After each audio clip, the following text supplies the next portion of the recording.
আমাদের একজন police officer, সরকারি কর্মচারী 2010 সালের 11 অক্টোবর হাতে লেখা সবুজ পাসপোর্ট নবায়ন করতে যান, যেটা নাকি সাধারণ পাবলিকের জন্য। সরকারি কর্মচারীর জন্য কিন্তু নীল পাসপোর্ট, এবং তিনি সেটা নবায়ন করেন। মানে স্পিকার, তিনি যখন ডিজি র্যাব, তখনও সেই সবুজ পাসপোর্ট। আসসালামু আলাইকুম প্রিয় দর্শক, ফাইনালি চলে আসলাম আপডেট ও গুরুত্বপূর্ণ কিছু নিউজ নিয়ে আপনাদের মাঝে। প্রিয় দর্শক, অবশ্যই ভিডিওটি শেষ অবধি দেখবেন। দর্শক, আপনাদের কাছে ছোট্ট একটি অনুরোধ, দেশ এবং দেশের বাইরে হলে কমেন্ট বক্সে লিখে জানিয়ে দেবেন, আর চ্যানেলে নতুন হলে সাবস্ক্রাইব করে পাশে থাকা বেল বাটনটি অবশ্যই অল করে দেবেন, কারণ পরবর্তী আপডেট নিউজ সবার আগে পাওয়ার জন্য প্রিয় দর্শক আর অবশ্যই একটি লাইক দেবেন। আসসালামু আলাইকুম। আলোচিত বেনজির আহমেদ দুদকে হাজির হতে 15 দিন সময় চেয়েছেন, কিন্তু তিনি কোথায় আছেন? তিনি কি সিঙ্গাপুরে চিকিৎসার জন্য গেছেন? এটা কি কেউ জানিয়েছেন? না, কেউ বলছেন যে তিনি ইতিমধ্যে সিঙ্গাপুর থেকে তুরস্ক, দুবাই, কেউ বলছেন স্পেন, কেউ বলছেন পর্তুগাল, এসব দেশে তিনি গেছেন। সমস্ত দেশগুলোতেই তার গোল্ডেন ভিসা, বিজনেস ভিসা, নানান রকম সব ব্যবস্থা করা আছে। এখন যে খবর এসছে কিছুক্ষণ আগে, আইজিপি বেনজির আহমেদ দুদকের কাছে সময় চেয়েছেন। বুধবার রাজধানীর সেগুনবাগিচায় দুদক কার্যালয়ে বেনজিরের পক্ষে তার আইনজীবী 15 দিনের সময় চেয়েছেন। দুদকের উপপরিচালক বরাবর সময় চেয়ে আবেদন করা হয়। এ প্রসঙ্গে দুদকের কমিশনার জহিরুল হক দুদক কার্যালয়ে সাংবাদিকদের বলেন, আমি শুনেছি দুদকের অনুসন্ধান দলের কাছে বেনজির 15 দিনের সময় চেয়েছেন, আইন অনুযায়ী তাকে সময় দেওয়া হবে। তার মানে দুদকও বুঝছে যে এই সময় না দিলে চলবে না। মঙ্গলবার জহুরুল হক সাংবাদিকদের বলেন, দুদক কাউকে নোটিশ করলে তিনি আসতে বাধ্য কিনা সেটা আইনে সুস্পষ্ট বলা নেই। না এলে ধরে নিতে হবে, তার কোনো বক্তব্য নেই। তবে তার সুযোগ আছে সময় চাওয়ার, সময় চাইলে দুদক 15 দিন সময় দিতে পারবে, এই এখতিয়ার কমিশনের আছে। গত 28শে মে বেনজির ও তার স্ত্রী সন্তানদের জিজ্ঞাসাবাদের জন্য তলব করা হয়। দুদকের প্রধান কার্যালয় থেকে নোটিশ যে পাঠানো হয়েছে তাতে বেনজির আহমেদকে 6 জুন এবং তার স্ত্রী ও কন্যাদের 9 জুন দুদকে হাজির হয়ে বক্তব্য দিতে বলা হয়েছে। বেনজির আহমেদ ও তার স্ত্রী সন্তানদের নামে গোপালগঞ্জ, মাদারীপুর, ঢাকা সহ কয়েকটি জেলায় 621 বিঘা জমি, ঢাকার গুলশানে 4টি ফ্ল্যাট, 33টি ব্যাংক হিসাব, 19টি প্রতিষ্ঠানের শেয়ার ও 3টি বিও হিসাব এবং 30 লাখ টাকার সঞ্চয়পত্রের সন্ধান পেয়েছে দুদক। দুদকের আবেদনের পরিপ্রেক্ষিতে এসব সম্পদ জব্দ করার আদেশ দিয়েছে আদালত। আদালতের ওই আদেশ আসার আগেই গত 4 মে বেনজির আহমেদ দেশ ছেড়েছেন বলে আইন শৃঙ্খলা রক্ষাকারী বাহিনী সূত্র বলছে। আর এই ব্যাপারে পররাষ্ট্রমন্ত্রী বলেছেন যে দেশ থেকে কোনো নিষেধাজ্ঞা ছিল না। আর স্বরাষ্ট্রমন্ত্রী বলেছেন যে তিনি দেশে আছেন নাকি গেছেন সেটা তার জানা নেই। এই ধরনের কথাবার্তা। বেনজির আহমেদ 2020 সালের 15 এপ্রিল থেকে 2022 সালের 30 সেপ্টেম্বর পর্যন্ত আইজিপি ছিলেন। এর আগে কমিশনার ছিলেন। মানবাধিকার লঙ্ঘনের অভিযোগে যে 7 কর্মকর্তার উপরে মার্কিন যুক্তরাষ্ট্র নিষেধাজ্ঞা দেয় 2021 সালের ডিসেম্বরে, তার মধ্যে তিনি একজন। এবং ওই সময় র্যাবের দায়িত্বে থাকা কর্মকর্তাদের পাশাপাশি এই বাহিনীর সাবেক কর্মকর্তারাও নিষেধাজ্ঞার আওতায় আসে। তার মধ্যে বেনজির আহমেদও ছিলেন। তখন বেনজির আহমেদ পুলিশের আইজিপি ছিলেন। সব মিলায় উনি একেবারে তার শেষ কর্মজীবন পর্যন্ত থেকেছেন একেবারে। এর মধ্যে আবার নিষেধাজ্ঞা নিয়ে তিনি যুক্তরাষ্ট্রেও গেছেন, পুলিশ সম্মেলনে ফিরেছেন, মহা সমারোহে তার বিদায় উদযাপন হয়েছে, একেবারে কাঁধে চড়ে নিয়ে, এসবও আমরা দেখলাম। তারপরে ওনার যে প্রোটোকল, মানে এলাহিকার, সেটা মানে তিনি এক্স আইজিপি হবার পরেও, অবসর যাওয়ার পরেও তার যে প্রোটোকল আর বর্তমান আইজিপির প্রোটোকল মোটামুটি একই। এই হচ্ছে অবস্থা। এই অবস্থার মধ্যে হঠাৎ করে তাকে নিয়ে যে রিপোর্ট, এখন তো মামলা এবং এখন দুর্নীতির অভিযোগে সাবেক সেনাপ্রধান আজিজ আহমেদের বিরুদ্ধে নিষেধাজ্ঞার ধাক্কা সামাল দেওয়ার আগেই বাংলাদেশ সরকারকে আরেকটা কঠোর বার্তা দিয়েছে মার্কিন যুক্তরাষ্ট্র। এই মুহূর্তে বাংলাদেশ সরকারের জন্য সবচেয়ে বড় চ্যালেঞ্জ অর্থনৈতিক ক্রাইসিস মোকাবেলা করা। আমরা জানি ইতিমধ্যে রিজার্ভ $12 বিলিয়ন ঘরে চলে এসছে এবং গত কয়েক মাসে আমরা $5 বিলিয়ন ঋণ পরিশোধে ব্যর্থ হয়েছে এবং আগামীকাল যে বাজেটটা দেওয়া হচ্ছে সেখানে 1.25 লাখ কোটি টাকা রাখা হয়েছে শুধুমাত্র ঋণের সুদ পরিশোধ করবার জন্য। আসল টাকা আমরা এখন পর্যন্ত পরিশোধ করতে শুরু করিনি, কিন্তু আগামী কয়েক মাসের মধ্যে এবং 2026 আসতে আসতে প্রায় সবগুলো মেগা প্রকল্পের গ্রেস পিরিয়ড শেষ হবে এবং তখন আমাদের আসল পরিশোধ করতে শুরু করতে হবে। ফলে তখন এই ঋণ পরিশোধের চাপ কয়েক গুণ বৃদ্ধি পাবে। এই মুহূর্তেও আমাদের উপরে ঋণ পরিশোধের যে চাপ আছে, অর্থনীতির যে চাপটা আছে সরকারের উপরে, সেটা সামাল দেওয়া তাদের পক্ষে কোনোভাবেই সম্ভব হচ্ছে না। এর মধ্যেই যদি বিদেশি বিনিয়োগ কমে যায়, বিদেশি বিনিয়োগ যদি বাধাগ্রস্ত হয়, তাহলে সরকার কোনোভাবেই এই অর্থনৈতিক সংকটকে সামাল দিতে পারবে না এবং এটা তার ক্ষমতায় টিকে থাকার জন্য চ্যালেঞ্জ হবে। কারণ সরকারের অত্যন্ত ঘনিষ্ঠ মিত্ররাও এখন তাদের পাওনা টাকার জন্য সরকারকে চাপ দিতে শুরু করেছে। নির্বাচনের পর আমরা প্রথম দেখেছিলাম সরকার কিছুটা ভারতের দিকে ঝুঁকে যাওয়ার একটা প্রবণতা দেখাচ্ছিল এবং সেই সময় চীন এবং রাশিয়া সরকারের উপরে চাপ প্রয়োগ করতে শুরু করেছিল তাদের পাওনা টাকার জন্য। এবং আমরা সর্বশেষ দেখেছি মোদির অত্যন্ত ঘনিষ্ঠ অলিগার্ক আদানি তাদের প্রতিনিধি পাঠিয়েছিলেন এবং তারা অর্থমন্ত্রীর সাথে সাক্ষাৎ করে তাদের পাওনা 5,000 কোটি টাকার জন্য চাপ দিয়েছেন।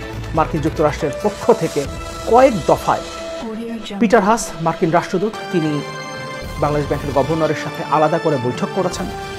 এরপর ডোনাল্ড লু আসলেন, তিনিও বাংলাদেশে মার্কিন যুক্তরাষ্ট্রের বিনিয়োগকারীরা যাতে তাদের লভ্যাংশ সময় মতো পায় সেটার জন্য চাপ দিয়েছেন এবং এরপর প্রতিনিধি দল এসেছিলেন একটা, তারাও সরকারের বিভিন্ন পর্যায়ে সাক্ষাৎ করেছেন এবং বাংলাদেশ ব্যাংকের গভর্নরের সাথে আলাদা করে বৈঠক করেছেন এবং একই ব্যাপারে তারাও চাপ প্রয়োগ করেছে। সুতরাং অর্থনৈতিকভাবে এখন সরকার প্রচণ্ড রকম একটা চাপের মধ্যে আছে। এই সময়ে মার্কিন যুক্তরাষ্ট্র বলছে আগামী দিনে বাংলাদেশে বিদেশি বিনিয়োগ বাধাগ্রস্ত হতে পারে। কেন বলছে সেই জায়গাটাতে আসবো, তার আগে একটু বলে রাখি, এবারই কিন্তু প্রথম না, এই বছরের 2024-এর ফেব্রুয়ারিতেও একই ধরনের একটা বার্তা মার্কিন যুক্তরাষ্ট্র দিয়েছিল বাংলাদেশকে এবং তার প্রভাব কিন্তু আছে, তার প্রভাব আছে।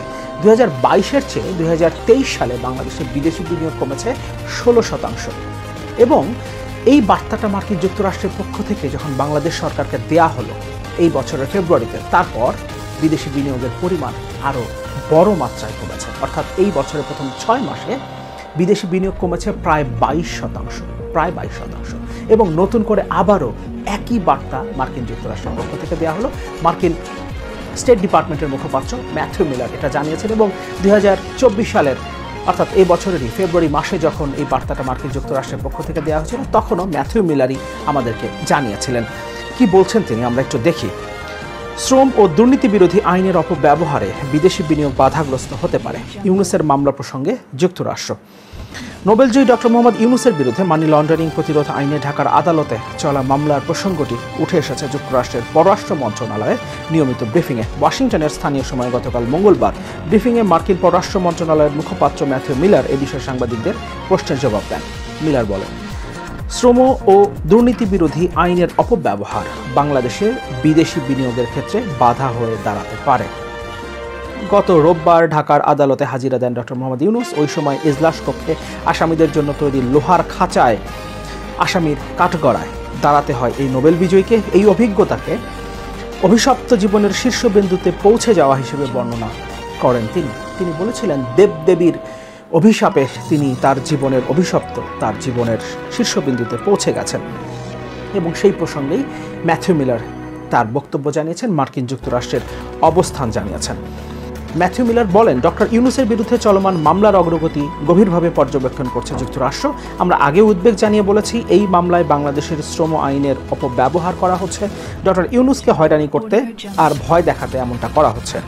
সতর্ক করে মার্কিন পররাষ্ট্র মন্ত্রণালয়ের মুখপাত্র মিলার বলেন, এভাবে শ্রম ও দুর্নীতি বিরোধী আইনের অপব্যবহার চলতে থাকলে বাংলাদেশে আইনের শাসন নিয়ে প্রশ্ন উঠতে পারে, বিদেশি বিনিয়োগ বাধাগ্রস্ত হতে পারে। এই বিষয়ে উদ্বেগ রয়েছে। সবচেয়ে গুরুত্বপূর্ণ লাইন এটা।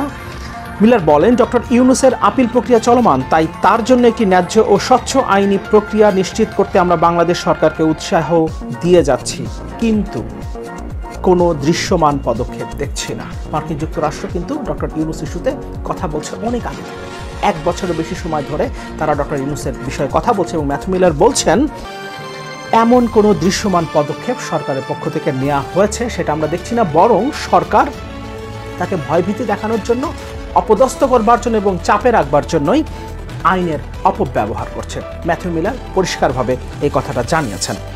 এই বছরের ফেব্রুয়ারিতে যখন একই বিষয়ে যুক্তরাষ্ট্র কথা বলেছিল, সেই রিপোর্টটা একটু দেখি। ইউনুসের বিচার প্রক্রিয়া বিদেশি বিনিয়োগ বাধাগ্রস্ত করতে পারে, যুক্তরাষ্ট্র বলছে। যুক্তরাষ্ট্রের পররাষ্ট্র দপ্তরের মুখপাত্রের ভাষায় ইউনুসের বিরুদ্ধে শ্রম আইনের মামলাটি বিচার হয়েছে অস্বাভাবিক গতিতে। তখন বলা হয়েছে, নোবেলজয়ী মোহাম্মদ ইউনুসের বিচারের ঘটনায় উদ্বিগ্ন যুক্তরাষ্ট্র এবার বাংলাদেশকে সতর্ক করল বিদেশি বিনিয়োগ নিয়ে। মঙ্গলবার যুক্তরাষ্ট্রের পররাষ্ট্র দপ্তরের ব্রিফিংয়ে এক প্রশ্নে মুখপাত্র ম্যাথিউ মিলার বলেন, আমরা উদ্বিগ্ন শ্রম এবং দুর্নীতি দমন আইনের অপব্যবহারের যে ধারণা তৈরি হচ্ছে সেটা আইনের শাসনকে প্রশ্নবিদ্ধ করতে এবং ভবিষ্যতে সরাসরি বিদেশি বিনিয়োগ প্রাপ্তিকে বাধাগ্রস্ত করতে পারে। একই কথাই, এক্স্যাক্টলি একই কথাই তিনি আবারও রিপিট করেছেন। তখনও বলেছিলেন আইনের শাসনকে প্রশ্নবিদ্ধ করতে পারে এবং বিদেশি বিনিয়োগ বাধাগ্রস্ত করতে পারে। তিনি নতুন করে একই কথা বলেছেন, আইনের শাসনকে প্রশ্নবিদ্ধ করতে পারে এবং বিদেশি বিনিয়োগকে বাধাগ্রস্ত করতে পারে। কিন্তু এবার তিনি নতুন করে একটা কথা বলেছেন, আইনের শাসন নিশ্চিত করা যাদের দায়িত্ব তাদেরকে বারবার চাপ দেবার পরেও, মার্কিন যুক্তরাষ্ট্র তাদেরকে বারবার অর্থাৎ সরকারকে চাপ দেবার পরেও তারা কোনো ধরনের দৃশ্যমান অগ্রগতি দেখছে না। এই কথাটা আবার ম্যাথিউ মিলার এবার যখন যুক্তরাষ্ট্রের পক্ষ থেকে সরকারকে সতর্ক করা হলো তখন অ্যাড করেছে। এবং যুক্তরাষ্ট্র যে স্টেপের কথা বলছে অর্থাৎ বিদেশি বিনিয়োগ বাধাগ্রস্ত হওয়া, সেটার কি প্রভাব পড়ছে এটা আমরা একটু দেখি। বিজনেস স্ট্যান্ডার্ডের রিপোর্ট 2023 সালে দেশে বিদেশি বিনিয়োগ 16% কমেছে। এখানে বলছে কেন্দ্রীয় ব্যাংকের তথ্য বলছে 2023 সাল শেষে দেশে নিট এফডিআই হয়েছে $3 বিলিয়ন। 2022 সালে যা ছিল $3.48 বিলিয়ন, অর্থাৎ এক বছরের ব্যবধানে এফডিআই প্রবাহ $475 মিলিয়ন কমেছে, যেটাকে বলা হচ্ছে আগের বছরের তুলনায় 16% কম। এবং এই বছরের প্রথম 6 মাসে এটা প্রায় 22% কমেছে আগের বছরের তুলনায়। তার মানে ফেব্রুয়ারিতে মার্কিন যুক্তরাষ্ট্রের পক্ষ থেকে সরকারকে যে সতর্কবার্তা দেওয়া হয়েছিল সেটা কাজ করতে শুরু করেছে এবং নতুন করে আবারও মার্কিন যুক্তরাষ্ট্র একই বার্তা, একই সতর্কবার্তা সরকারকে জানালো।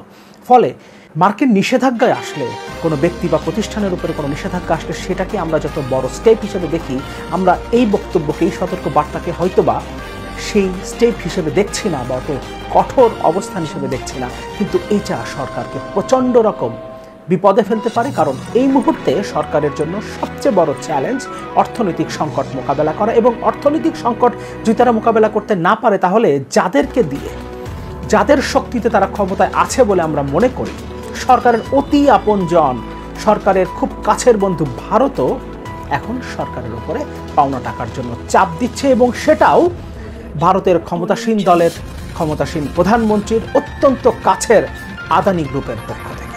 আদানি গ্রুপের পক্ষ থেকে যখন এই চাপটা দেওয়া হয় তখন আমরা বুঝতে পারি এই চাপটা মূলত আসছে ভারতের ক্ষমতাসীন সরকারের পক্ষ থেকে। এবং চীন নির্বাচনের পর সরকারের উপরে একই ধরনের চাপ দিতে শুরু করেছিল, যখন সরকার কিছুটা ভারতের দিকে ঝুঁকে যাবার প্রক্রিয়ার মধ্যে যাচ্ছে বলে মনে হচ্ছিল। কিন্তু এখন আবার সরকার চীনের দিকে ঝুঁকে যাচ্ছে, কারণ অর্থনৈতিক সংকট মোকাবেলা করবার জন্য এখন তার চীনকে প্রয়োজন। সেই মধ্যে $5 বিলিয়ন চেয়েছে চীনের কাছ থেকে। এবং এই পদক্ষেপ থেকেও ধারণা করা যায় সম্ভবত বাংলাদেশের তিস্তা প্রকল্পে চীন যুক্ত হতে যাচ্ছে, এবং যেটাকেও ভারত খুব ভালোভাবে দেখবে না। সুতরাং এই সব ক্রাইসিস সরকারের উপরে এসে পড়ছে অর্থনৈতিক সংকট মোকাবেলা করতে গিয়ে। সুতরাং এই মুহূর্তে সরকারের ক্ষমতায় টিকে থাকাও নির্ভর করছে তারা অর্থনৈতিক সংকটটাকে কিভাবে, কতটা মোকাবেলা করতে পারে। এবং তার মধ্যে মার্কিন যুক্তরাষ্ট্র যদি এই চাপটা দেয়, তাহলে সেটা সরকারের জন্য একটা ভয়াবহ বার্তা হিসেবে আসবে। আরেকটা কথা বলে রাখি, মে মাসে আশঙ্কাজনক হারে রপ্তানি কমেছে, এবং আমরা জানি রপ্তানি কমার হার প্রত্যেক মাসেই বাড়ছে, এবং মে মাসে এটা সংকটজনক পর্যায়ে চলে গেছে। এবং এই রপ্তানি কমে যাওয়ার পেছনেও মার্কিন যুক্তরাষ্ট্রের পোশাক রপ্তানি কমে যাওয়ার একটা বড় ধরনের প্রভাব আছে। মার্কিন যুক্তরাষ্ট্রের পাশাপাশি ইউরোপীয় ইউনিয়নভুক্ত দেশগুলো এবং কানাডা, অস্ট্রেলিয়াতেও আমাদের পোশাক রপ্তানি কমে যাচ্ছে, সেটার একটা প্রভাব আছে আমাদের রপ্তানি কমে যাওয়ার। সুতরাং মার্কিন যুক্তরাষ্ট্র যখন এই চাপটা দিচ্ছে, এই বার্তাটা সরকারকে দিচ্ছে, এবং দ্বিতীয়বারের মতো একই বছরে মাত্র 4 মাসের ব্যবধানে যখন আরেকবার এই বার্তাটা দিল, তখন সরকারকে সতর্ক হতে হবে এবং সরকারের উপর এটা প্রচণ্ড চাপ হিসেবে আসবে, যে চাপটা হয়তোবা সরকারের পক্ষে মোকাবেলা করা সম্ভব হবে না, এবং এটা তাদের ক্ষমতায় টিকে থাকার জন্য অনেক বড় একটা চ্যালেঞ্জ হিসেবে